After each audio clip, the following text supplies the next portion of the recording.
জান্নাতের দরজা 8টা। কয়টা দরজা? 8টা দরজা।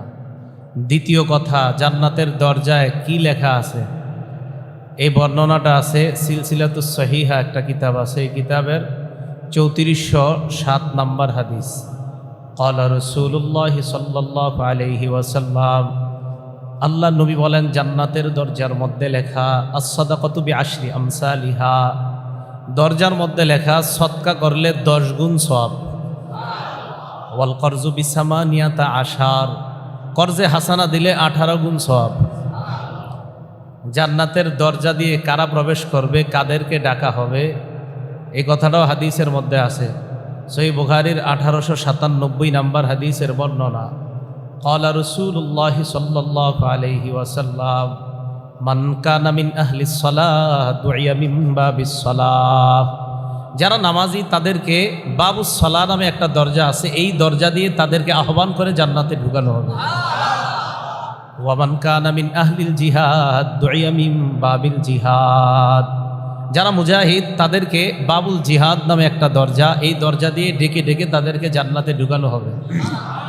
ওয়া মান কানা মিন আহলিস সিয়াম দুইয়া মিন বাবির রায়্যান, যারা দুনিয়াতে রোজা রাখছে তাদেরকে রায়্যান নামে একটা দরজা দিয়ে আহ্বান করে তাদেরকে জান্নাতে ঢুকানো হবে।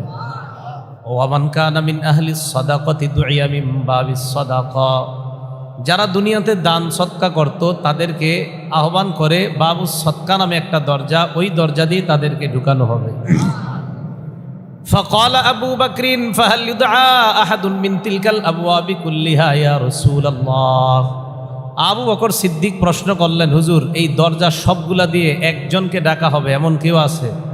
فقال رسول الله صلى الله عليه وسلم نعم أرجو أن تكون منهم, হ্যাঁ আমার উম্মতের অসংখ্য অগণিত বান্দাদেরকে, উম্মতকে জান্নাতের 8টা দরজা দিয়ে আহ্বান করা হবে। তবে আমার আশা যাদেরকে 8টা দরজা দিয়ে আহ্বান করা হবে তুমি আবু বকর তাদের একজন। 4 নাম্বার আলোচনা, জান্নাতের যে দরজাগুলা আমরা দুনিয়াতে থাকা অবস্থায়ও এই দরজাগুলা খুলে দেওয়া হয়। এই ব্যাপারে 3টা উদাহরণ পেশ করছি। 1 নাম্বার, মুসলিম শরীফের আমাদের মাদ্রাসার পাঠ্যপুস্তক অনুযায়ী 2565 নাম্বার হাদিস, মোট হাদিস সংখ্যা হবে 3033টা। ক্বালা রাসূলুল্লাহ সাল্লাল্লাহু আলাইহি ওয়াসাল্লাম, আল্লাহ নবী বলেন তুফতাহু আবওয়াবুল জান্নাতি ইয়াউমাল ইসনাইনি ওয়া ইয়াউমাল খামিস, নবীজি বলেন প্রত্যেক সোমবার এবং বৃহস্পতিবার জান্নাতের সবগুলা দরজা খুলে দেওয়া হয়। ফায়াগফিরু লিকুল্লি আবদিন লা ইউশরিকু বিল্লাহি শাইআ, অতঃপর প্রত্যেক এমন বান্দাকে মাফ করে দেন যেই বান্দা আল্লাহর সাথে শিরিক করে না। ইল্লা রাজুলান কানাত বাইনাহু ওয়া বাইনা আখিহি শাহনা, তবে ওই বান্দাকে আল্লাহ মাফ করে না যেই বান্দা তার মাঝে আর তার ভাইয়ের মাঝে দ্বন্দ্ব বিদ্বেষ, তাদেরকে আল্লাহ মাফ করে না। একজন আরেকজনের সাথে আপনাদের সম্পর্ক খারাপ, বিদ্বেষ, তাকে আল্লাহ মাফ করে না। ফায়ুকালু আনজিরু হাত্তা ইয়াসতালিহা, আনজিরু হাত্তা ইয়াসতালিহা, আনজিরু হাত্তা ইয়াসতালিহা, 3 বার আসছে হাদিসে কথাটা। তাদেরকে বলা হয় সুযোগ দাও তারা যেন আপোষে মীমাংসা করে নেয়, সুযোগ দাও তারা যেন আপোষে মীমাংসা করে নেয়, সুযোগ দাও তারা যেন আপোষে মীমাংসা করে নেয়। তো তারা যদি আপোষে মীমাংসা করে নেয় আল্লাহ তাদেরকেও ক্ষমা করে দিবেন। দ্বিতীয় দৃষ্টান্ত, সহিহ বুখারীর 3277 নাম্বার হাদিস, 3277। ক্বালা রাসূলুল্লাহ সাল্লাল্লাহু আলাইহি ওয়াসাল্লাম, ইযা দাখালা রমাদান ফুতিহাত আবওয়াবুল জান্নাহ ওয়া গুল্লিকাত আবওয়াবু জাহান্নাম ওয়া সুলসিলাতিশ শায়াতিন, রমজান মাস যখন আরম্ভ হয় জান্নাতের সবগুলা দরজা খুলে দেওয়া হয়, জাহান্নামের দরজাগুলা বন্ধ করে দেওয়া হয়, শয়তানকে শেকলে আবদ্ধ করা হয়। তাহলে দুনিয়াতে থাকতেই জান্নাতের দরজা খোলা হয় সোমবারে, বৃহস্পতিবারে, রমজান মাস শুরু হলে জান্নাতের দরজা খোলা হয়। আপনারা চাইলে একটু পরেও জোহরের আগে উজু করে জান্নাতের 8টা দরজা খুলতে পারবেন। কয়টা দরজা? মুসলিম শরীফের 234 নাম্বার হাদিস, মাদ্রাসা পাঠ্যপুস্তক অনুযায়ী। ক্বালা রাসূলুল্লাহ সাল্লাল্লাহু আলাইহি ওয়াসাল্লাম, আল্লাহ নবী বলেন মা মিনকুম মিন আহাদিন, তোমাদের মধ্য থেকে কোনো বান্দা ইয়াতাওয়াদ্দাউ, যখন উজু করে, ফায়ুবলিগু আও ফায়ুসবিকুল ওযুআ, ভালোভাবে যখন উজু করে, উজু করার পর সুম্মা ইয়াকুল আশহাদু আল্লা ইলাহা ইল্লাল্লাহ ওয়া আন্না মুহাম্মাদান আবদুল্লাহি ওয়া রাসূলুহু। এটা হাদিসে আছে। আর আপনারা যেটা জানেন ওইটাও বলা যাবে, ওয়া আশহাদু আন্না মুহাম্মাদান আবদুহু ওয়া রাসূলুহু। নবীজি বলেন এই কালিমায়ে শাহাদাত উযু করার পর যারা পাঠ করবে, ইল্লা ফুতিহাত লাহু আবওয়াবুল জান্নাতিস সামানিয়া, তার জন্য জান্নাতের 8টা দরজা খুলে দেওয়া হয়। ইয়াদখুলু মিন আইয়িহা শাআ, ওই বান্দা মারা যাওয়ার পর এই 8 দরজার যেই দরজা দিয়ে মন চায় ওই দরজা দিয়ে আল্লাহর জান্নাতে প্রবেশ করবে। তাহলে জান্নাতের 8টা দরজা খুলে দেওয়া হয় উযু উত্তম রূপে করলে। আল্লাহ আমাদের সকলকে, আমরা যেন খুব মনোযোগ সহকারে একমাত্র আল্লাহকে খুশি করার জন্য নবীর সুন্নাহ মোতাবেক উযু করে জান্নাতের 8টা দরজা, ওই 8 দরজার যেন আমাকে আহ্বান করে এমন অধিকারী হতে পারি, আল্লাহ তৌফিক দান করে। 5 নাম্বার কথা, জান্নাতের দরজার দুই পাশের দূরত্ব কি পরিমাণ।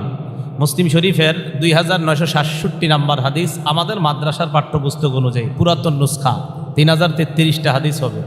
ক্বালা রাসূলুল্লাহ সাল্লাল্লাহু আলাইহি ওয়াসাল্লাম, নবীজি বলেন আন্নামা বাইনা মিসরাইনি মিন মাসারি'িল জান্নাহ মাসিরাতু 40 সানা, জান্নাতের দরজার এক পাশ থেকে আরেক পাশের দূরত্ব মাত্র 40 বছর। কয় বছর? আপনাদের এই দরজা তো মানুষ ঢুকতেই পারার কষ্ট হয়ে যায়, ঠিক না? 40 বছরের দূরত্ব এক পাশ থেকে আরেক পাশ। 6 নাম্বার কথা, এই দরজা দিয়ে সর্বপ্রথম কে প্রবেশ করবে? মুসলিম শরীফের 197 নাম্বার হাদিস, ক্বালা রাসূলুল্লাহ সাল্লাল্লাহু আলাইহি ওয়াসাল্লাম, আল্লাহ নবী বলেন আতি বাবাল জান্নাহ ইয়াউমাল কিয়ামা, কিয়ামতের ময়দানে আমি জান্নাতের দরজায় আসব। আসার পর ফাস্তাফতিহু, আমি বলবো অনুমতি চাইব জান্নাতের দরজাটা খোলার জন্য। ফায়াকুলুল খাজিন, জান্নাতের দরজার দ্বার রক্ষী যিনি, রিজওয়ান, ওই রিদওয়ান নামক ফেরেশতা বলবে মান আনতা, কে আপনি? ফাকুলু মুহাম্মদ সাল্লাল্লাহু আলাইহি ওয়াসাল্লাম, আমি হলাম মুহাম্মদ সাল্লাল্লাহু আলাইহি ওয়াসাল্লাম। রিজওয়ান নামক ফেরেশতা বলবে বিকা উমিরতু, আপনার ব্যাপারে আমাকে আদেশ করা হয়েছে আমি যেন এই দরজা আপনার আগে কারো জন্য খুলে না দেই। ওয়ালা আফতাহু লিআহাদিন ক্বাবলাক, আমি আপনার জন্য আপনার আগে কারো জন্য এই দরজা খুলি নাই, খোলা সম্ভব না। তাহলে সর্বপ্রথম আমাদের নবীজি যাবেন, এ হলো 6 নাম্বার কথা। 7 নাম্বার কথা, সর্বপ্রথম কোন উম্মত যাবে জান্নাতে? মুসলিম শরীফের 855 নাম্বার হাদিস, ক্বালা রাসূলুল্লাহ সাল্লাল্লাহু আলাইহি ওয়াসাল্লাম, আল্লাহ নবী বলেন নাহনুল আখিরুন, দুনিয়াতে আসছি আমরা শেষে, আল আউয়ালুনা ইয়াউমাল কিয়ামা, তবে কিয়ামতের ময়দানে থাকবো আমরা সর্বাগ্রে।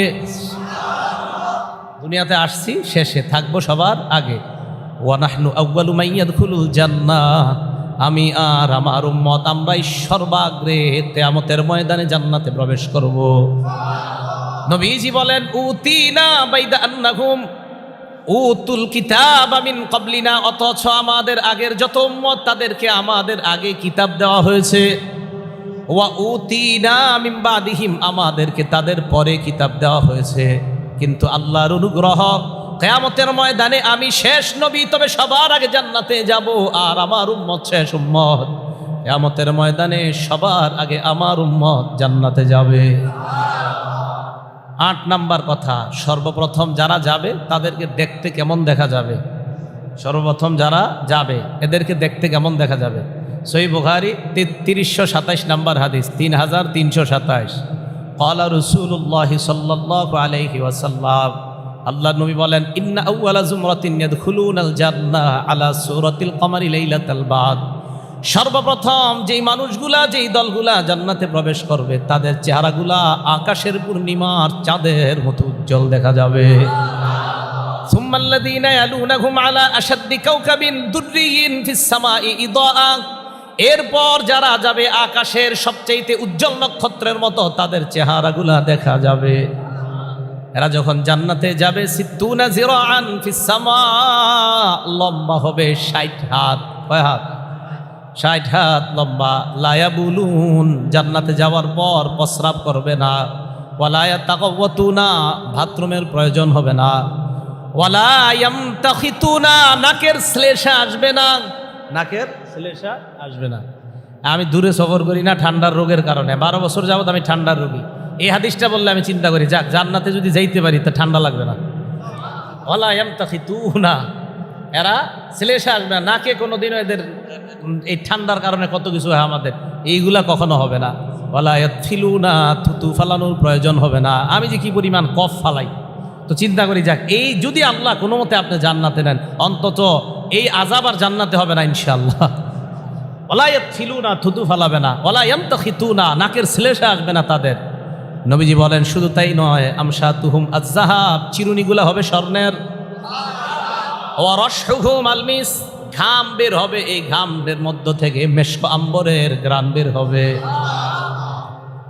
তাহলে 8 নাম্বার, যারা সর্বপ্রথম যাবে তাদের চেহারাটা হবে পূর্ণিমার চাঁদের মতো। 9 নাম্বার, নবীজি সাল্লাল্লাহু আলাইহি সাল্লাম বলেন আমার উম্মতের সর্বপ্রথম 70,000 অথবা 7 লক্ষ উম্মত এমনভাবে প্রবেশ করবে। কিভাবে? সহিহ বুখারীর হাদিস শুনেন, 6554 নাম্বার হাদিস। ক্বালা রাসূলুল্লাহি সাল্লাল্লাহু আলাইহি ওয়াসাল্লাম, নবীজি বলেন লা ইয়াদখুলুন্নাল জান্নাতা মিন উম্মতি 70 আলফান আও 700 আলফিন। আল্লাহ নবী বলেন আমার উম্মতের 70,000 উম্মত অথবা 7 লক্ষ উম্মত এমনভাবে তারা জান্নাতে প্রবেশ করবে। মুতামাসিকুনা আখিজুন বাদুহুম বাদ, আমার এই 7 লক্ষ উম্মত একজন আরেকজনকে ধরে আরামে মজা করতে করতে আল্লাহর জান্নাতের মেহমান হবে। এইভাবে ধরে রাখবে সবাই।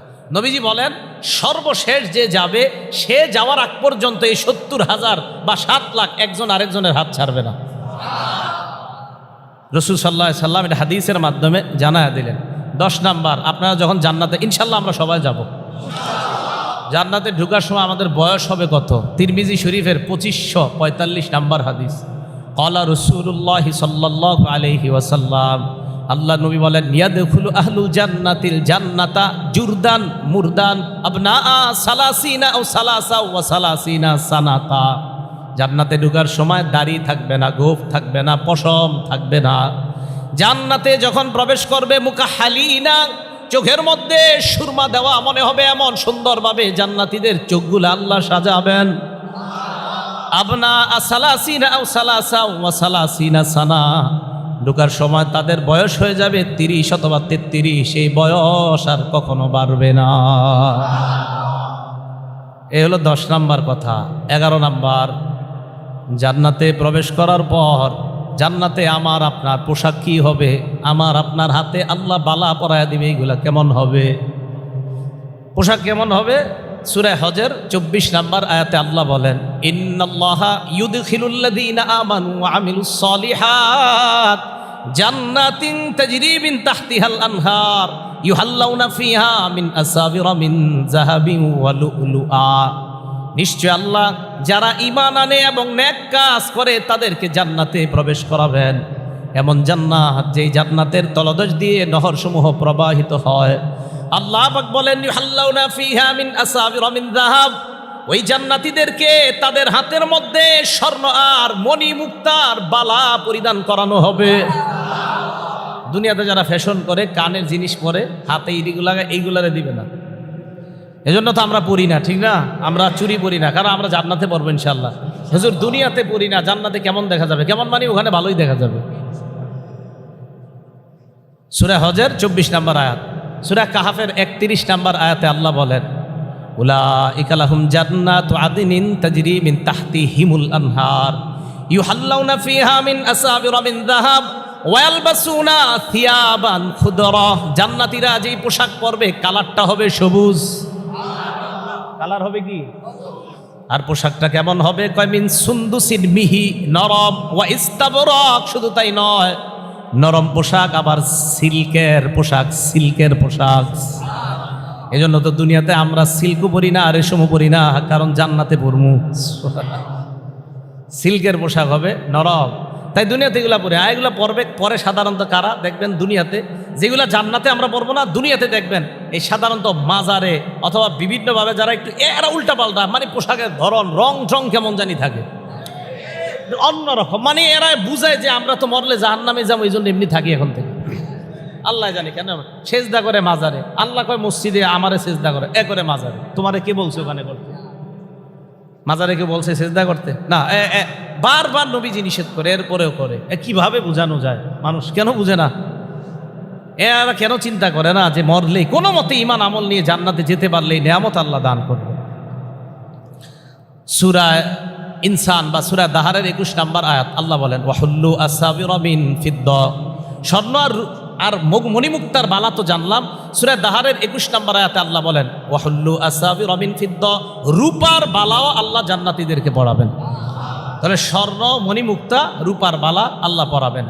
এই গেল 11 নম্বর কথা, জান্নাতীদের পোশাক আশাক কি হবে। 12 নম্বর কথা, জান্নাতের মধ্যে জান্নাতীদের আপনার কামরা হবে, প্রাসাদ হবে। জান্নাতীদেরকে আল্লাহ রাজকীয় হালের মধ্যে জান্নাতে তাদেরকে রাখবেন। তো জান্নাতে আপনারা প্রবেশ করলেন, পোশাক পাইলেন, এখন জান্নাতে আমরা ঢুকলাম, ইনশাল্লাহ আমরা ঢুকবো। ঢুকার পর যে জান্নাতের ভূমি আছে, মাটি আছে, এটা কেমন? 12 নম্বর কথা, সহিহ বুখারীর 349 নম্বর হাদিস। এত বড় হাদিস, অনেক লম্বা, মেরাজ সম্পর্কে হাদিসটা। তো রাসূল সাল্লাল্লাহু আলাইহি সাল্লাম বলেন সিদরাতুল মুনতাহার কাছে যাওয়ার পর সুম্মা উদখিলতুল জান্নাহ, আমাকে জান্নাতের মধ্যে প্রবেশ করানো হলো। জান্নাতের মধ্যে আমি যখন প্রবেশ করলাম ফাইদা তুরাবুহা আল মিসামি, দেখলাম জান্নাতের মাটিটা হলো মেশক আম্বর কস্তুরি মাটিটা।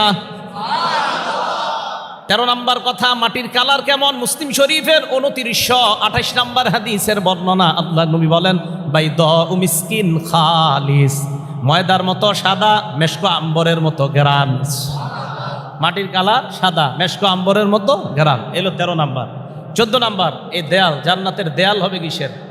তিরমিজি শরীফের 2526 নাম্বার হাদিস, আবু হুরায়রা রাদিয়াল্লাহু তাআলা আনহুর বর্ণনা। তিনি বলেন কুলনা আল জান্নাতু মা বিনাউহা, আমরা প্রশ্ন করলাম ইয়া রাসূলুল্লাহ, জান্নাতের দেয়ালগুলা কিসের তৈরি? নবী বললেন লাবিনাতুম মিন যাহাব ওয়া লাবিনাতুম মিন ফিদ্দা, একটা ইট স্বর্ণের আরেকটা রূপার। এখন দেখেন, এক ইটের সাথে আরেক ইট দুনিয়াতে লাগাইতে গেলে কি আপনার ওই যে একটু সুরকি, বালু ইত্যাদির প্রয়োজন হয় না? নবীজি বলেন এক ইট আরেক ইটের সাথে, প্রথমে রূপার ইটের পর স্বর্ণের ইট, এই দুই ইটের মাঝখানে আল্লাহ যেই মেডিসিনটা দিবেন মিলাতুহা আল মিসকুল আসফার, সুগন্ধই মৃগ নাভির মাধ্যমে এক ইট আরেক ইটের সাথে আল্লাহ লাগায় দিবেন। একটা মেশিনের ভিতরে ইট গুঁড়া করেন না, আরে টুকরা টুকরা করে, ওই যে কেমন জানি আওয়াজ হয় খুব জোরে জোরে ইট দিলে, এইগুলা ইটের টুকরা। নবীজি বলেন হাসবা উহা আল্লুলু, জান্নাতের মধ্যে টুকরা হবে মণিমুক্তা। হাসবা উহা আল্লুলু, টুকরা হবে মণিমুক্তা। তাহলে এটা হলো আপনার জান্নাতের দেয়াল। 15 নাম্বার কথা, জান্নাতের দেয়াল পাইলেন। এখন জান্নাতের প্রাসাদ, প্রাসাদ কেমন হবে? খুব মন দিয়ে শোনেন, বুখারী শরীফের 7024 নাম্বার হাদিস। নবীজি সাল্লাল্লাহু আলাইহি সাল্লাম বলেন দাখালতুল জান্নাহ ফাইদা আনা বিকসরিম মিন যাহাব, আমি জান্নাতে প্রবেশ করলাম, হঠাৎ আমি দেখলাম একটা স্বর্ণের প্রাসাদের কাছে আমি আছি। প্রশ্ন করলাম লিমান হাদা, এই স্বর্ণের প্রাসাদ কার? ফেরেশতারা জবাব দেয় লি রাজুলিম মিন কুরাইশ, কুরাইশি এক ব্যক্তির। সুবহানাল্লাহ। তো নবীজি কোন বংশের? কুরাইশ। নবীজিকে জানানো হলো কুরাইশি ব্যক্তি দ্বারা আপনি উদ্দেশ্য না, এই প্রাসাদ আপনার সাহাবা ওমর ইবনুল খাত্তাবের। নবীজি বলেন উমর, আমি প্রবেশ করতে চাইলাম, মা মানানি আন আদখুলাহু ইল্লা মা আ'লামু মিন গায়রাতিক, আমি প্রবেশ করি নাই, তোমার আত্মমর্যাদাবোধের কথা আমার মনে পড়ছে যে ওমরের জান্নাতে প্রবেশ করলে ওমর না জানি কি মনে করে, তাই ঢুকি নাই। হযরতে ওমর কান্না শুরু করে বললেন আলাইকা গারু ইয়া রাসূলুল্লাহ, হুজুর আমি কি আপনার সাথে আত্মমর্যাদাবোধ দেখাবো? আপনি কেন যাইলেন না? তাহলে জান্নাতের প্রাসাদ স্বর্ণের, তাও কি নবীজিরটা তাহলে কেমন হবে যে হযরত ওমরেরটা এত সুন্দর প্রাসাদ? ভাই কোনো মতে ইমান আমল নিয়ে যদি যাওয়া যায়, আল্লাহ এই জান্নাত, এই প্রাসাদ আমাদেরকেও দান করবেন। আল্লাহ তৌফিক দান করেন। এই হলো জান্নাতের প্রাসাদের কথা আমরা পাইলাম। 16 নাম্বার, প্রাসাদের ভিতরে কামরা থাকবে। সুবহানাল্লাহ। কি থাকবে? কামরা। হ্যাঁ, কামরা।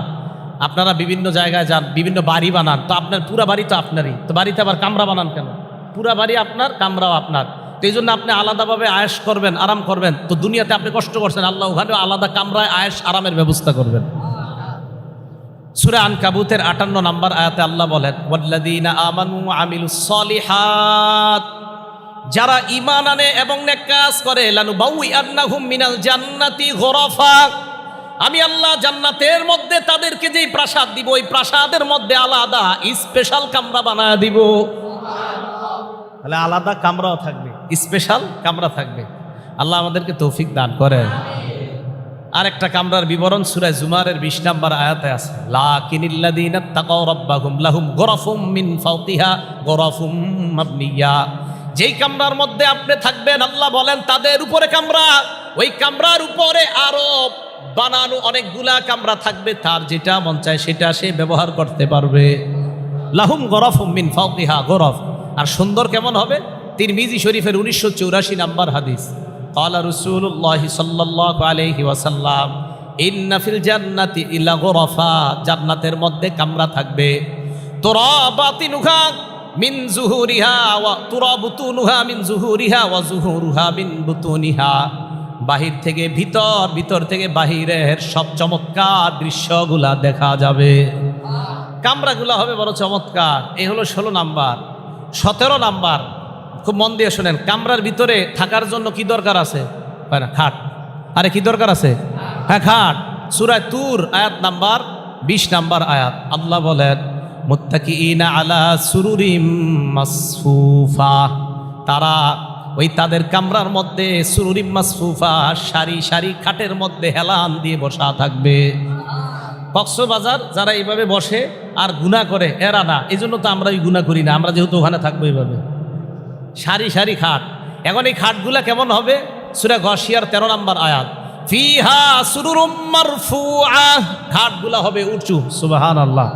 খাটগুলা হবে কি? উঁচু। এলো 18 নম্বর কথা। 19 নাম্বার, খাটের মধ্যে যে বিছানা থাকবে এটা কেমন হবে? সূরা আর রহমানের 54 নম্বর আয়াত, আল্লাহ বলেন মুত্তাকিইনা আলা ফুরুশিম বাতাইনুহা মিন ইস্তাবরাক।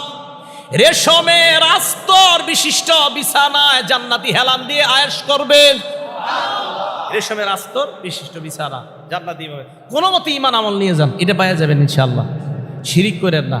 আপনাদের এই আশেপাশে এলাকায় শিরিকের গন্ধ বেশি, বিশেষ করে এই পারে শিরিক করা যাবে না। ঈমান আমল শিরিক মুক্ত ঈমান নিয়ে যেতে পারলে ইনশাআল্লাহ আল্লাহ এগুলা দান করবেন। এখন তো আপনি বিছানা পাইলেন, তো বিছানায় বালিশ লাগে না? আর লাগে তো বালিশ। হ্যাঁ, এলো 20 নম্বর আলোচনা, সূরা গাশিয়া আর 15 নম্বর আয়াতে আল্লাহ বলেন ওয়ানামারিকু মাসফুফা। সারি সারি বালিশ বিছানো থাকবে। তোমার কোনটা মন চায়, যেটা মন চায় ওটাতে একটু আরাম করো। ওই বালিশে তুমি টেক লাগাবা তো লাগাও, আরেকটা তুমি পায়ের নিচে দিবা দাও, আরেকটা হাতের নিচে দাও, তোমার যা মন চায় তা করো। এখন আপনি হাইটা হাইটা খাটের উপরে আর বালিশের উপরে শুইতে যাবেন না তো হাঁটার সময় বিভিন্ন বড় লোকদের বাসায় রেড কার্পেট, বিভিন্ন কার্পেট, আর রেড কার্পেটে হাঁটতে পারলে নাকি অনেক দাম বাইরা যায়। এই সমস্ত রেড কার্পেট, জান্নাতে কোনো প্রস্রাবখানা নাই। যদি থাকতো তো দুনিয়ার সবচেয়ে শ্রেষ্ঠ প্রাসাদের চেয়ে আরো সুন্দর হইতো। কোনো প্রস্রাবখানা নাই, কিন্তু যদি থাকতো তা আরো সুন্দর হইতো। কেন বললাম এটা? মানে জান্নাতে প্রস্রাবখানা তো নাই, থাকলে আল্লাহ দুনিয়ার সবচেয়ে সুন্দরের চেয়ে আরো সুন্দর বানাইতো। দেখুন, আপনি তো হাইটে হাইটে যে আপনার খাটে যাবেন, আল্লাহ বলেন সূরা গাশিয়ার 16 নম্বর আয়াতে ওয়াজারাবিয়্যু মাবসুসা। বিছানো কার্পেট থাকবে, এই কার্পেট দিয়ে হেঁটে হেঁটে আপনার ওই খাটে যাবেন। বালিশ যেটা মন চায়, যেখানে রাখতে মন চায় সেখানে আপনি হেলান দিয়ে আরামায়েশ করতে থাকবেন। 22 নম্বর কথা, জান্নাতের মধ্যে আপনি এই খাট পালং ইত্যাদি সব পাইলেন। জান্নাতে গাছ হবে। বলেন কি হবে? হ্যাঁ, জান্নাতের মধ্যে গাছ হবে। শুধু তাই না, জান্নাতের যে গাছ হবে এই গাছের গোড়াও থাকবে। সুবহানাল্লাহ। গাছের কি থাকবে? গোড়া থাকবে। ক্বালা রাসূলুল্লাহ সাল্লাল্লাহু আলাইহি ওয়াসাল্লাম ইন্না ফিল জান্নাতি শাজারাতান। জান্নাতের মধ্যে গাছ থাকবে, ইয়াসিরুর রাকিবু ফি জিল্লিহা মিআতা আম। জান্নাতের মধ্যে এমন একটা গাছ থাকবে যে গাছের ছায়ায় কোনো ব্যক্তি 100 বছর চলতে থাকবে, চলার পরে লা ইয়াকতাউহা, ওই ছায়া অতিক্রম করতে পারবে না। বুখারী শরীফের 4881 নম্বর হাদিসের বর্ণনা যে জান্নাতে গাছ হবে, এই গাছের ছায়ায় চলতে থাকবে 100 বছর, এরপরেও গাছের ছায়া অতিক্রম করতে পারবে না। এগুলো 22 নম্বর কথা। 23 নম্বর কথা, গাছের গোড়া কেমন হবে, কাণ্ড কেমন হবে, এটা আবার আসছে আপনার তিরমিজি শরীফের 2525 নম্বর হাদিস। ক্বালা রাসূলুল্লাহ সাল্লাল্লাহু আলাইহি ওয়াসাল্লাম মা ফিল জান্নাতি শাজারাতুন ইল্লা সাকুহা মিন যাহাব। জান্নাতের মধ্যে যত গাছ আছে, যত গাছ আল্লাহ আপনাকে দিবেন, প্রত্যেকটা গাছের কাণ্ড হবে স্বর্ণের। কাণ্ড হবে কিসের? স্বর্ণের। এগুলো 23 নাম্বার কথা। 24 নাম্বার, গাছ দুনিয়াতে থাকতেই লাগাইতে হবে। সুবহানাল্লাহ, গাছ রোপণ করতে হবে দুনিয়াতে থাইকা। এই ব্যাপারে দুইটা উদাহরণ দেই। 1 নাম্বার উদাহরণ তিরমিজি শরীফের হাদিস 3465 নাম্বার হাদিস। আন আবি হুরায়রা রাদিয়াল্লাহু তাআলা আনহু قال قال رسول الله صلى الله عليه وسلم, আল্লাহ নবী বলেন, মান ক্বালা সুবহানাল্লাহি ওয়া বিহামদিহি, বলেন আরেকটা সুবহানাল্লাহিল আযীম, বলেন এবার শুধু একটু বলেন সুবহানাল্লাহিল আযীম ওয়া বিহামদিহি, আবার সুবহানাল্লাহিল আযীম ওয়া বিহামদিহি। গরিসাত লাহু নাখলাতুন ফিল জান্নাহ, যারা যতবার পড়লেন ততবার এক একটা করে জান্নাতে খেজুর গাছ রোপণ করা হয়েছে। তিরমিজি শরীফের 3807 নম্বর হাদিসের বর্ণনা, আবু হুরায়রার বর্ণনা, আন্না রাসূলুল্লাহ সাল্লাল্লাহু আলাইহি ওয়াসাল্লাম মাররা বিআবি হুরায়রা, আবু হুরায়রার পাশ দিয়ে আল্লাহ নবী অতিক্রম করতে লাগলেন। অতিক্রম করার সময় ওয়া হুয়া ইয়াগরিসু, আবু হুরায়রা তখন গাছ লাগাইতেছিলেন। আল্লাহ নবী বললেন, ইয়া আবা হুরায়রা মাল্লাযী তাগরিসু, তুমি কি লাগাও, কি রোপণ করো? আবু হুরায়রা জবাব দেয়, গিরাসান লি ইয়া রাসূলুল্লাহ, আমি একটা গাছ লাগাই। নবীজি বলেন, আবু হুরায়রা আলা আদুল্লুকা আলা গিরাসিন খায়রিন লাকা মিন হাদা, আমি কি তোমাকে এই চারার চাইতে উত্তম চারা রোপণ করার ব্যাপারে বলবো না? হুজুর বলেন, নবীজি বললেন, কুল সুবহানাল্লাহ, পড়েন আলহামদুলিল্লাহ, লা ইলাহা ইল্লাল্লাহ, আল্লাহু আকবার, ইউগরাসু লাকা বিকুল্লি ওয়াহিদাতিন শাজারাতুন ফিল জান্নাহ, প্রত্যেকটা বিনিময়ে জান্নাতে একটা গাছ রোপণ করা হয়।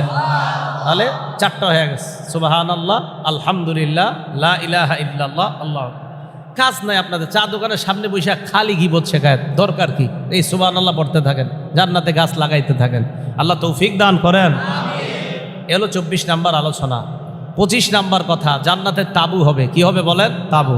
তিরমিজি শরীফের 2528 নাম্বার হাদিসের বর্ণনা, ক্বালা রাসূলুল্লাহ সাল্লাল্লাহু আলাইহি ওয়াসাল্লাম, আল্লাহ নবী বলেন, ইন্না ফিল জান্নাতি লাখীমা, জান্নাতের মধ্যে তাবু হবে, ইরজুহা 60 মিলা, ওই তাবু হবে 60 গজ লম্বা।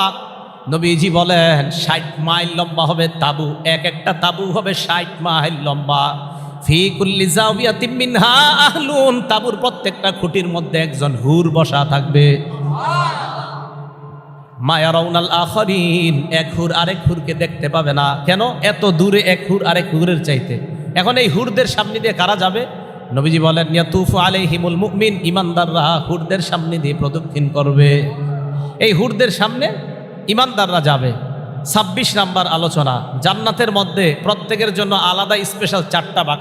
তিরমিজি শরীফের 2528 নাম্বার হাদিসের বর্ণনা, ক্বালা রাসূলুল্লাহ সাল্লাল্লাহু আলাইহি ওয়াসাল্লাম, নবীজি বলেন, ইন্না ফিল জান্নাতি জান্নাতাইন, জান্নাতের মধ্যে 2টা বাগান হবে এমন, জান্নাতাইনে আনিয়াতুহুমা ওয়া মা ফিহিমা মিন ফিদ্দা, এই 2টা বাগান হবে রূপার বাগান, আর ওই 2 বাগানের মধ্যে যা থাকবে সব রূপার। ওয়া জান্নাতাইনে মিন যাহাব, আর 2টা বাগান হবে স্বর্ণের। আনিয়াতুহুমা ওয়া মা ফিহিমা মিন যাহাব, ওই বাগানের মধ্যে যা কিছু আছে সব স্বর্ণের। তাহলে 4টা বাগান থাকবে, এই বাগানে 2টা রূপার 2টা স্বর্ণের, সব স্বর্ণের হবে স্বর্ণের বাগানে, সব রূপার হবে রূপার বাগানের মধ্যে। ভাই কোনো মতে ইমান আমল নিয়ে চলেন, সবাই ওখানে একসাথে হই। হ্যাঁ, ওখানে যদি আমরা একসাথে হই, এরকম একটা বৈঠক যদি হয়, আরো মজা হবে। আরো কি হবে? ওই জায়গায় সব আনন্দ উল্লাস করা যাবে। তাহলে এই আমরা স্থায়ী মজা, এটার জন্য দুনিয়ার সাময়িক মজা শিরিক করেন না, মাজারে সেজদা দিয়েন না, নামাজ না পড়া কয় জীবনে 2 রাকাত পড়লেই চলে, আর লাগে না। কি নাউজুবিল্লাহ, কত ভয়ঙ্কর কথা বলে। এগুলা করবেন না। মানুষকে বুঝান, যারা শিরিক করে ধরে ধরে বুঝান, এটা ঠিক না। পায়ে ধরে বুঝান, এটা ঠিক না ভাই। ইমান আর নেক কাজ, এই 2টা শর্ত, তাহলে জান্নাত পাওয়া যাবে। এগুলো 26 নাম্বার কথা। 27 নাম্বার কথা, জান্নাতের মধ্যে আমরা যদি ইনশাল্লাহ আল্লাহ আমাদেরকে নেয়, যাওয়ার পর জান্নাতীদের প্রথম খাদ্যটা কি হবে? সুবহানাল্লাহ। জান্নাতের কি বলেন তো? প্রথম খাদ্য। আচ্ছা, প্রথম খাদ্য জানার আগে জানি আমরা যারা খাবো, আমরা কি পরিমাণ শক্তি নিয়ে খানা খাবো। আপনি তো আমি আমারে তো আপনি প্লেটে ভাত দিলে 1 প্লেট খাইই শেষ, তার তো হয় না। তো এখন আমরা জান্নাতে তো কম খাইলে হবে না, আরে কম খাইলে হবে নাকি? না আপনারা যেমনি বলতেছেন মনে হয় যে কম খাইতে চান, আমি তো অনেক বেশি খাইতে চাই জান্নাতে। এরকম কম খাইতে চাইবেন কেন? জান্নাতে তো জামই সব আয়েশ করার জন্য, এই জন্য খাইতে হবে বেশি, সব বেশি বেশি হতে হবে। তো সহিহুল জামে 1627 নম্বর হাদিস, ক্বালা রাসূলুল্লাহ সাল্লাল্লাহু আলাইহি ওয়াসাল্লাম, আল্লাহ নবী বলেন, ইন্নার রাজুলা মিন আহলিল জান্নাহ লা ইউতা কুওয়াতা মিয়াতি রাজুলিন ফিল আকলি ওয়াশ শুরবি ওয়াশ শাহওয়াতি ওয়াল জিমা'। এক একটা জান্নাতীকে খাবার খাওয়া, পানি পান করার ক্ষেত্রে, শাহওয়াত যৌবন চাহিদা পূরণ করার ক্ষেত্রে 100 জন পুরুষের শক্তি দেওয়া হবে। তা আপনি কিভাবে শেষ করবেন? 100 জন পুরুষের শক্তি, যেহেতু খালি খাইতেই থাকবেন, খালি খাইতেই থাকবেন। 100 জন পুরুষের শক্তি দেওয়া হবে এক একজন জান্নাতীদেরকে, 100 জন পুরুষের। এখন ওই হাদিসে নবীজি বলে দিছে, এত খাইবা, খাওয়ার পরে কি হবে? নবীজি বলেন, খাওয়ার পর ইয়াফিদু আহাদুহুম, তোমরা যখন ঘামাইবা, ওই ঘামের ফোঁটা বের হওয়ার সাথে সাথে পেট আবার খালি হয়ে যাবে। ঘাম বের হবে, পেট খালি হয়ে যাবে, কারণ প্রস্রাব পায়খানার তো ব্যবস্থা নাই সেখানে, তো সব খালি হয়ে যাবে। এইগুলো আপনার 27 নাম্বার কথা। এবার 28 নাম্বার কথাটা শুনি। জান্নাতের খাবার, প্রথম খাবার কি হবে? জান্নাতের প্রথম খাবারটা জানার আগে আমরা দুনিয়ার মধ্যে থেকেই জান্নাতের একটা খাবারের সুসংবাদটা জানি, দুনিয়াতে থেকেই। নাসাই শরীফের 1493 নাম্বার হাদিস, আব্দুল্লাহ ইবনে আব্বাস রাদিয়াল্লাহু তাআলা আনহুমার বর্ণনা। তিনি বলেন, খাসাফাতিশ শামসু ফি আহদি রাসূলিল্লাহি সাল্লাল্লাহু আলাইহি ওয়াসাল্লাম, নবীজির জামানায় সূর্যগ্রহণ লাগছে। সূর্যগ্রহণ লাগার পর ফাকামা রাসূলুল্লাহি সাল্লাল্লাহু আলাইহি ওয়াসাল্লাম ইউসাল্লি, আল্লাহ নবী নামাজের মধ্যে দাঁড়াইলেন। ওয়ান্নাসু মাআ, সাহাবারা আল্লাহ নবীর সাথে নামাজে দাঁড়াইলেন। নামাজ দাঁড়ানোর পর কামা কিয়ামান তাবিলা, লম্বা সময় নামাজ পড়লেন। ওয়া রাকা'a রুকুআন তাবিলা, লম্বা সময় রুকু করলেন। পরের রাকাতটা অনেক লম্বা করলেন, তবে প্রথম রাকাতের চাইতে একটু কম। দ্বিতীয় রাকাতের রুকুটা লম্বা করলেন, তবে প্রথম রাকাতের রুকুর চাইতে কম। এক পর্যায়ে সালাম ফিরাইলেন। আব্দুল্লাহ ইবনে আব্বাস বলেন, ওয়াকাদ ইনজালাতিশ শামস, সালাম ফিরানোর সাথে সাথে আকাশে তাকায় দেখি সূর্য স্বাভাবিক হয়ে যায়। শেষ হয় নাই কথা। সাহাবারা বললেন, ইয়া রাসূলুল্লাহ, একটা প্রশ্ন আছে আমাদের আপনার কাছে। কই কি প্রশ্ন? হুজুর, আজকে নামাজের মধ্যে যারা সামনের কাতারে ছিলাম, এমন একটা দৃশ্য দেখলাম যা আগে কখনো দেখি নাই। নবীজি কই, কি দেখছো? ফারাআইনাকা তানাওয়ালতা শাইআন মিন মাকামিকা হাযা, হুজুর আপনি যেখানে না দাঁড়ায় নামাজ পড়াইছেন, আমরা দেখলাম আপনি এই জায়গা থেকে একটু সামনে গিয়ে কি যেন ধরতে চাইছেন নামাজে। নবীজি কই, দিগালাইছো? পাহা। নবীজি বলেন, রাআইতুল জান্নাহ উরিতুল জান্নাহ, যখন দেখলাম আমি সামনে কি জানে ধরতে চাইলাম, ওই মুহূর্তে আমাকে জান্নাত দেখানো হয়েছে। বুঝলাম কি ধরতে চাইছেন সেটা বলেন। হুজুর আপনি ধরতে চাই আবার সুম্মা তাকাকাতা, আবার পিছনে এসে গিয়েছেন, আপনি পিছনে আসছেন কেন? নবীজি বলেন, শোনো, আমি দেখলাম জান্নাতের বিভিন্ন নিয়ামত, আঙ্গুরের ছড়ি দেখতেছিলাম। আমি চাইলাম একটা ছড়ি দুনিয়াতে নিয়ে আসি, তানাওয়ালতুন কুদা, আঙ্গুরের একটা ছড়ি আনতে চাইলাম, তবে এত বড় তাই আনতে পারি নাই। লাউ আখাস্তু, যদি একটা আনতে পারতাম। নবীজি কি কয় দেখেন, যদি একটা আনতে পারতাম। কয়টা? কি তো আনলে? লাকালতু মিনহু মা বাকিয়াতিদ দুনিয়া, দুনিয়া যতদিন কিয়ামত না হইতো ততদিন পুরা দুনিয়ার মানুষ খাইতে পারতাম। আঙ্গুরের ছড়ি। হ্যাঁ, এই জন্য জান্নাতের খাবার খাওয়ানোর আগে আপনাদেরকে বললাম যে জান্নাতের আঙ্গুর, এটার একটু বর্ণনা শুনেন দুনিয়াতে থাইকে জান্নাতের খাবারের বর্ণনা। এবার জান্নাতের প্রথম খাবারের বর্ণনাটা করি। বুখারী শরীফের 3329 নম্বর হাদিস, 3329, 3329 নম্বর হাদিস। এই হাদিসের মধ্যে আসছে আব্দুল্লাহ ইবনে সালাম, ইয়াহুদীদের একজন বড় আলেম। এই আব্দুল্লাহ ইবনে সালাম রাদিয়াল্লাহু তাআলা দীর্ঘদিন অপেক্ষায় আছে নবী কখন মদিনায় আসবে, আর ওনারা আমি 3টা প্রশ্ন করবো, উনি যদি জবাব দিতে পারে সাথে সাথে মুসলমান হয়ে যাবে। বালাগা আব্দুল্লাহ ইবনে সালাম রাদিয়াল্লাহু তাআলা আন মাকদাম রাসূলিল্লাহ সাল্লাল্লাহু আলাইহি ওয়াসাল্লাম আল মদিনা। আব্দুল্লাহ ইবনে সালামের কাছে সংবাদ গিয়েছে আল্লাহ নবী মদিনায় আসছে। আব্দুল্লাহ ইবনে সালাম আল্লাহ নবীর কাছে আসলেন। আসার পর ফাতাহু ফাকালা ইন্নী সাইলুকা আন সালাস। আচ্ছা, এই জায়গায় আরেকটা কথা বলি, অন্য বর্ণনা আসছে। আব্দুল্লাহ ইবনে সালাম বলেন, আমি মানুষের মাঝে গিয়ে দাঁড়াইলাম। দাঁড়ানোর পর নবীর চেহারাটা যখন প্রথম নজর দেখলাম, পিছন থেকে দেখলাম, মানুষের সামনে উনি ভাষণ দিতেছে। আমি নবীর চেহারাটা দেখেই বুঝতে পারলাম চেহারাটা, এই চেহারা দেখেই বুঝতে পারলাম লাইসা বিওয়াজহিন কাজ্জাব, এটা কোনো মিথ্যাবাদীর চেহারা হতে পারে না। ইহুদি চেহারাটা দেখেই বুঝছি এটা মিথ্যাবাদীর চেহারা না। এই হলো প্রথম, তখনও মুসলমান হয় না। ভাষণ শেষ তো আব্দুল্লাহ ইবনে সালাম বলেন, ইন্নী সাইলুকা আন সালাস, আমি আপনাকে 3টা প্রশ্ন করব, লা ইয়ালামুহুন্না আহাদুন ইল্লা নাবিয়্যুন, নবী ছাড়া এই 3 প্রশ্নের জবাব কেউ দিতে পারবে না।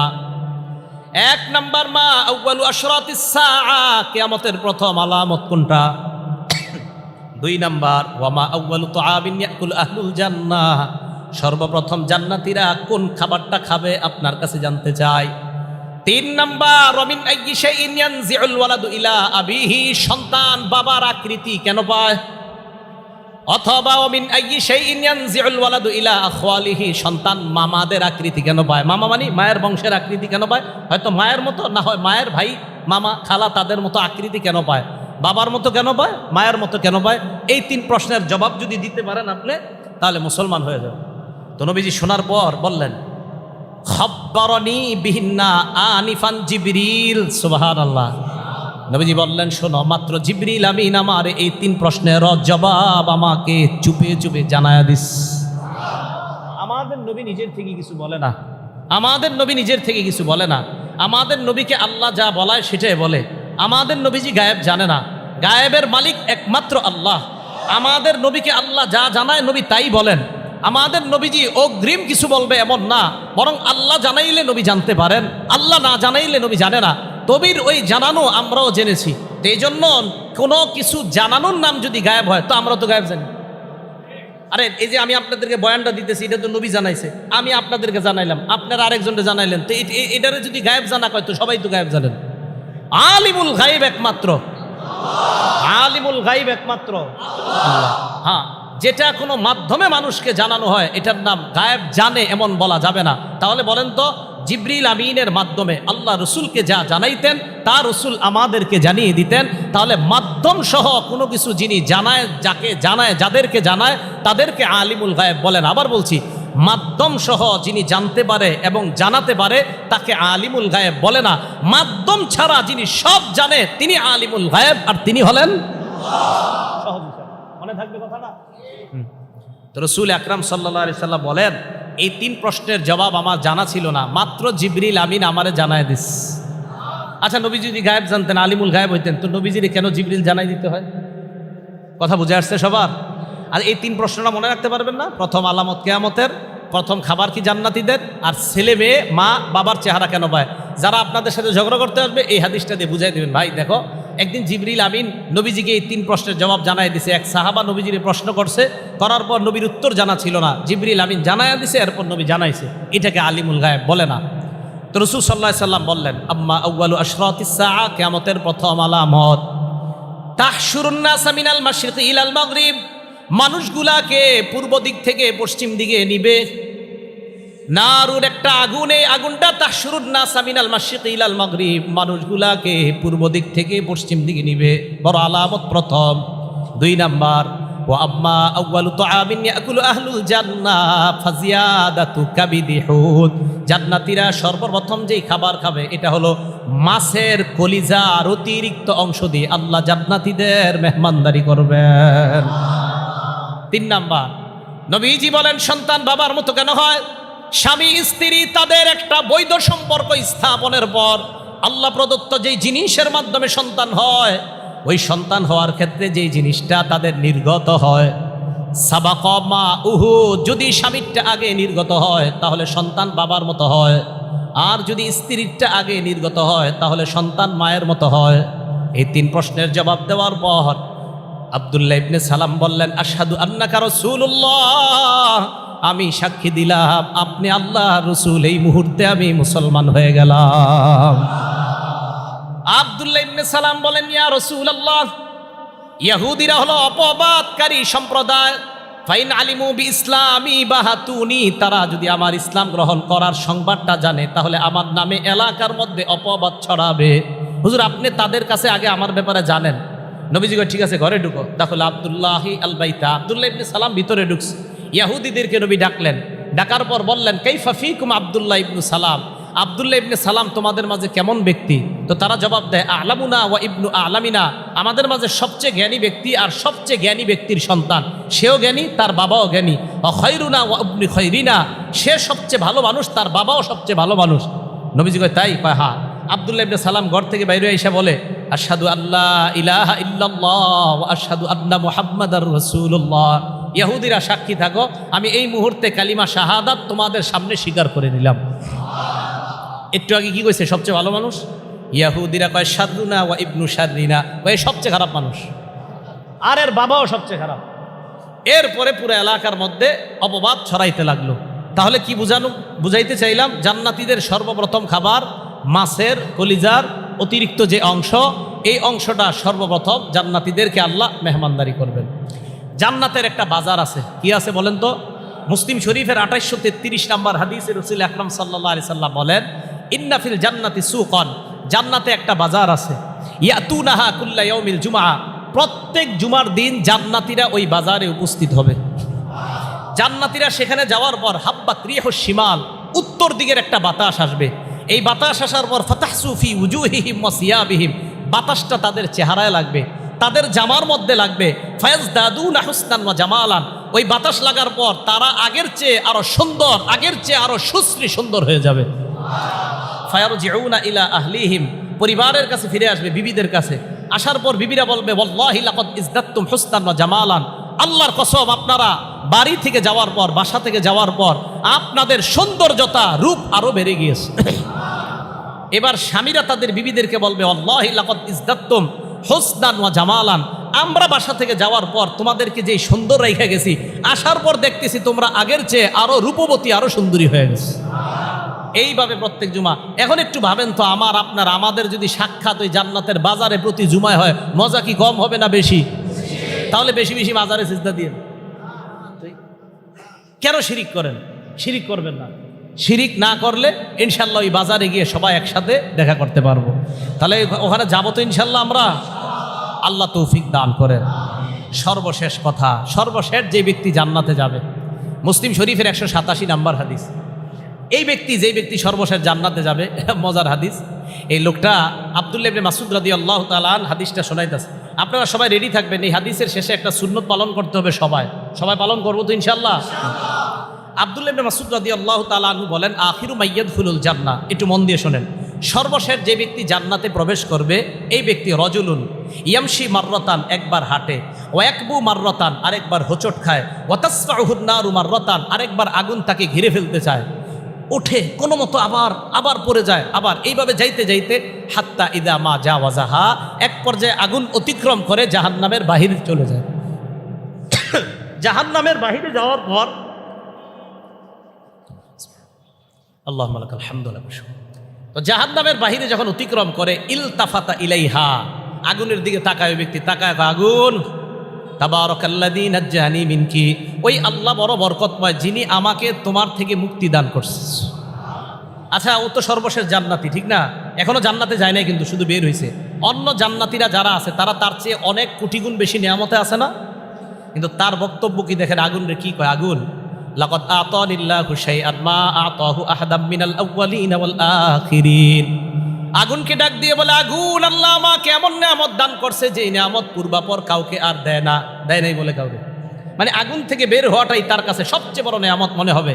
ভাই, এই হাদিস যখন আমি পড়ি, যদিও এটা হাসির কথা, দামি জায়গায় ভাবি যে আগুন কত ভয়ঙ্কর, যে আগুন থেকে বের হওয়াটাই তার কাছে মনে হবে সবচেয়ে বড় নিয়ামত। তো বের হওয়ার পর বলবে, আগুন, আল্লাহ আমারে এমন নিয়ামত দিছে যে নিয়ামত আর কাউকে দেয় নাই। এটা বলার পর ফাতুরফাউ লাহু শাজারা, হঠাৎ তার সামনে একটা গাছ উদ্ভাসিত হবে। তো গাছের, একটু আগে কিন্তু বলছে আল্লাহ এরকম নিয়ামত আর কাউরে দেয় নাই।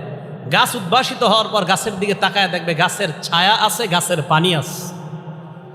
বান্দা আল্লাহরে ডাক দিয়ে বলবে, ইয়া রাব্বি আদনিনি মিনহা, মাবুদ তুমি আমার ওই গাছের কাছে নিয়ে যাও। মিন হাদিহিশ শাজারা লিয়াস্তাজিল্লা বিজিল্লিহা ওয়া আশরাবা মিন মাইহা, গাছের ছায়া নিতে চাই, গাছের পানি আমি পান করতে চাই। আল্লাহ বলবে, একটু আগে না তুমি বললা তোমার মতো নিয়ামত আর কাউরে দেই না, তুই এই গাছের কাছে আবার যাইতে চাও? আল্লাহ পাক বলবেন, আমি যদি তোমাকে ওই গাছের কাছে নিয়ে যাই, তাহলে তুমি আমার কাছে আর কিছু চাইবা কিনা? বান্দা জবাব দিবে আল্লাহ, ইউআহিদুহু আল্লাহ ইয়াসআলাহু গায়রাহা, আল্লাহর কাছে বলবে আল্লাহ আমি এই গাছের কাছে যাওয়ার পর তোমার কাছে আর কোনো নিয়ামত চাইব না। আল্লাহ পাক তাকে গাছের কাছে নিয়ে যাবেন, লিআন্নাহু ইয়ারা মা লা সাবরা লাহু আলাইহা, আল্লাহ তাকে দ্রুত গাছের কাছে নিয়ে যায়, কারণ এমন নিয়ামত দেখছে যে নিয়ামত দেখার পর সহ্য করে থাকা যায় না। তাই আল্লাহ ওই বান্দার অস্থিরতা দেখে তাড়াতাড়ি গাছের কাছে নিয়ে যায়। এখন গাছের ছায়া গেছে, যাওয়ার পর পানি পান করছে, ছায়া নিছে, ছায়া নেওয়ার পর তুরফাউ লাহু শাজারাতুন উখরা হিয়া আহসানু মিনাল উলা, দেখে আরেকটা গাছ আগের গাছের চাইতে কোটি গুণ বেশি সুন্দর। ওয়াদা করছে আর কিছু চাবে না, আল্লাহরে ডাক দিছে, আল্লাহ আদনিনি মিন হাদিহি শাজারা, আল্লাহ ওইটার কাছে নেন। তুমি না ওয়াদা করলা, ইবনা আদম আলাম তুআহিদনি আল্লাহ তাসআলানি গায়রাহা, এ আদম সন্তান তুমি কি ওয়াদা করো নাই আর কিছু চাইবা না? মাবুদ ওয়াদা করছি তো আমি, কিন্তু ওইটার কাছে গেলে আর কিছু চাবো না। আল্লাহ তাকে দ্বিতীয়টা গাছের কাছে নেয়, মন দিয়ে শুনেন। নেওয়ার পর দ্বিতীয় গাছের কাছে ছায়া নেয়, পানি পান করবে, করার পর তুরফাউ লাহু শাজারাতুন ইনদা বাবিল জান্নাহ হিয়া আহসানু মিনাল উলায়াইন, এবার ওই বান্দা তাকায়া দেখে তৃতীয় আরেকটা গাছ, এই গাছটা সাধারণ কোনো গাছ না, জান্নাতের দরজার সামনে দেখা যায়। এই গাছটা আগের দুই গাছের চাইতে আরো অনেক বেশি সুন্দর। বান্দা আল্লাহরে ডাক দেয়, আল্লাহ ওটার কাছে নেন। আল্লাহ তুমি কি ওয়াদা করতেছো বারবার? কয় মাবুদ এবার শেষ, এটা যেহেতু দরজার সামনে আল্লাহ, বাস আর কিছু দরকার নাই, আমি ওখানে যাবো, যাওয়ার পর ছায়া নিব, পানি পান করবো, আর কিছুই চাইবো না। মুসলিম শরীফের হাদিস, আমাদের মাদ্রাসার সিলেবাস অনুযায়ী 187 নাম্বার পড়বেন, খুব মজা পাবেন। তো এই বান্দাকে আল্লাহ জান্নাতের দরজার ওই গাছের সামনে নেয়, নেওয়ার পর গাছের ছায়া নেয়, পানি পান করে। দেখেন এবার ফায়াসমা আসওয়াতা আহলিল জান্নাহ, হঠাৎ জান্নাতীদের আওয়াজ তার কানে আসে। এবার কি বলবে? ভিতরে, এবার ভিতরে আল্লাহর কাছে ডাক দিয়ে বলে, আল্লাহ আদখিলনিহা, আওয়াজ যেখান থেকে আসে এখানে নিয়ে যাও। আল্লাহ কয় তুমি বারবার ওয়াদা করতেছো, ঠিক আছে, আয়ুরদিকাইন আতাইতুকা দুনিয়া ওয়া মিসলাহা, আমি যদি তোমাকে দুনিয়ার সমপরিমাণ অন্য বর্ণনায় দুনিয়ার সমপরিমাণ এমন একটা জান্নাত দেই, যেই জান্নাতের আওয়াজ তুমি শুনতেছো, তুমি খুশি কিনা? এবার সবাই রেডিও একটা সুন্নত পালন করুন, তুমি খুশি? এরকম দিলে ওই বান্দা আল্লাহরে কয়, আতাস্তাহজিউ বি, আল্লাহ আপনি কি আমার সাথে ঠাট্টা করেন? আপনি কি করেন? ঠাট্টা করেন। এখন আমি একটু হাসি দিছি, কারণ আপনারা আমার প্রশ্ন করেন যে হুজুর কেন হাসি দিলেন, বলেন সবাই বলেন।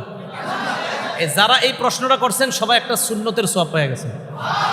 কেন? আব্দুল্লাহ ইবনে মাসউদ এই হাদিস বলার পর বললেন, আলা তাসআলুনি মিম্মা আদহাকু, ও আমার ছাত্ররা তোমরা কি আমারে প্রশ্ন করবা না আমি কেন হাসলাম? তাই আমি আপনাদেরকে বললাম আপনারা আমাকে প্রশ্ন করবেন না কেন হাসলাম, তো প্রশ্ন করেন কেন হাসলেন।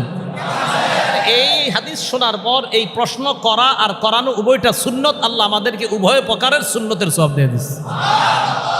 আব্দুল্লাহ ইবনে মাসউদ জবাব দেয়, এই হাদিস যখন আল্লাহ নবী আমাদেরকে শোনায়, আল্লাহ নবী একটা হাসি দিছে। নবীজির হাসি দেওয়ার পর নবী আমাদেরকে বললেন, ও সাহাবারা আমার কি প্রশ্ন করবা না আমি কেন হাসলাম? নবীজি বলছে, আমাদেরকে কেন হাসলাম এই প্রশ্ন করার জন্য, তাই আমি তোমাদেরকে বললাম কেন হাসলাম এই প্রশ্ন করার জন্য, তাই আমি আরিফ বিন হাবিবা আপনাদেরকে বললাম কেন হাসলাম প্রশ্ন করার জন্য। এটা তো হয়েছেই, যাক মাশাল্লাহ মাশাল্লাহ মাশাল্লাহ, হাদিসটা বুঝছে। এই যে দেখেন মুসলমানের হাসির পিছনেও দলিল আল্লাহ। এখন নবীজি যে জবাবটা দেয় দেখেন আপনারা অবাক হয়ে যাবে। নবীজি জবাব দেয়, শোনো আমি হাসলাম। বান্দা যখন আল্লাহকে বলে, আল্লাহ আপনি কি ঠাট্টা করেন, বান্দার এই কথা শুনে আল্লাহ হেসে দেয়, তাই হেসে দিলাম। কে হাসে? আমরা মুসলমানরা হাসি, আমাদের হাসির সিলসিলা গিয়ে আল্লাহ পর্যন্ত লাগে। মুসলমানের হাসি হবে সওয়াবের জন্য, মুসলমানের কান্না হবে সওয়াবের জন্য। মুসলমান সেখানে হাসবে না যেখানে গুনাহ হয়, মুসলমান সেখানে কানবে না যেখানে গুনাহ হয়। নাটক সিনেমা দেখে হাসবে সেটা গুনাহ, ইমোশনাল কোনো সিনেমা নাটক দেখে কানবে সেটা গুনাহ। মুসলমান সেখানে কানবে যেখানে নবীর কান্না আছে, মুসলমান সেখানে হাসবে যেখানে নবীর হাসি আছে। মুসলমানের হাসিতেও সওয়াব, মুসলমানের কান্নাতেও সওয়াব। সর্বশেষ ওই ব্যক্তিকে আল্লাহ 10 দুনিয়ার সমপরিমাণ জান্নাতের মালিক বানায় দেয়। তো এই জান্নাতে আমরা সবাই যাইতে চাই না ইনশাআল্লাহ? এটাই বললেন, বাশশিরিল্লাযীনা আমানু ওয়া আমিলুস সালিহাত, ইমানদার আর নেক কাজ যারা করে তাদেরকে সুসংবাদ দেন এমন জান্নাতের যার তলদেশ দিয়ে নহরসমূহ প্রবাহিত হয়। আমি আরিফ বিন হাবিব আপনাদের সকলের সাথে ইনশাআল্লাহ ওই জান্নাতে আবার সাক্ষাৎ করতে চাই। আল্লাহ পাক রব্বুল আলামিন আমাদের সকলকে যেই কথাগুলা শুনলাম বললাম সকলে যেন কথাগুলোর উপর আমল করে শিরিক মুক্ত ঈমান নিয়ে আমরা জান্নাতের মেহমান হতে পারি। আল্লাহ তৌফিক দান করেন। আমিন ওয়া আখিরু দাওয়ানা আনিল হামদুলিল্লাহি রাব্বিল আলামিন।